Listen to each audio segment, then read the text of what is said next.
What's up, fight fans? Welcome to Mr. Mustache MMA News. Today, I want to discuss this Saturday's fight between Mason Jones versus Axel Sola. But guys, before we get into it, don't forget to hit the like and subscribe button to continue getting more MMA content by yours truly.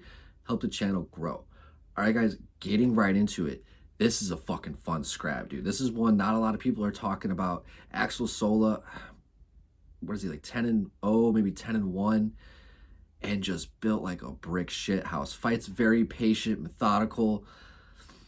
I think he picks his shots very well.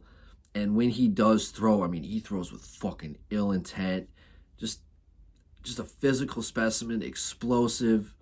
And he has a sense of urgency because he's very patient. But he has, like, he's always looking for that kill shot. He's trying to, like, really take it to his opponent. He really tries to make his shots count, right? And then you got Mason Jones, who, an absolute berserker. That fight that he had with Jeremy Stephens, I think, was such a fun matchup because I think Mason Jones is just a younger, bigger version of a guy like Jeremy Stephens, who at times, right, just when he gets into these brawls, just kind of fucking throws the technique out the window and just says, let's fucking go. Leaves his head out there for the taking. He's a bit of a...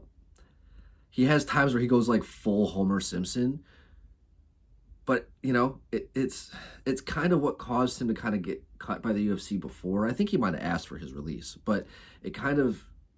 He had to leave, kind of work his game out a little bit more, just kind of polish himself a little bit more. And since we've seen him come back, we've seen a little bit of it, but we also do see him get kind of caught up in these brawling exchanges. Maybe he catches his opponent you can just see he just gets a little bit excited in the moment. And that is, like, it's like the chink of his own armor is kind of himself.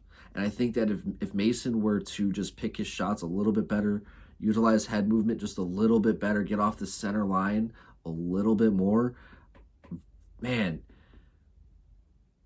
he could easily be a ranked fighter. But now you have, like, and this is kind of going to be the same conversation that I have with Nathaniel Wood and Losin Kita that he's fighting too, because it's like, I love Mason Jones so much, but you have this dude who's coming up, an Axel Sola, who is just, he looks the part, he passes the eye test in his fights.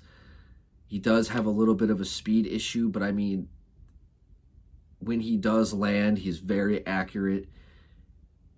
He really does seem to have that kill shot, and I think that maybe a nasty liver kick to Mason Jones, nasty head kick, I can see him landing that because Mason almost kind of at times just welcomes those exchanges.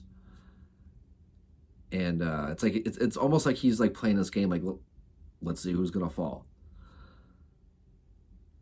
So that's kind of like my worry with Mason Jones in this fight. So I'm rooting for Mason. Definitely, I'm picking Mason in this fight, but Axel Sola is one tough motherfucking opponent, and I think that with a big victory here over a guy like Mason Jones, it's almost going to be just a welcome to the UFC, and everybody's going to, you know, have somebody to watch in 2026. But guys, that's going to do it for today. I'd love to hear your guys' thoughts on the fight. What you guys think of Mason Jones? What you guys think of Axel Sola? I'd love to hear your guys' thoughts, but that's going to do it for today, guys. Mr. Mustache, MMA News out. Let's fucking go, fight fans.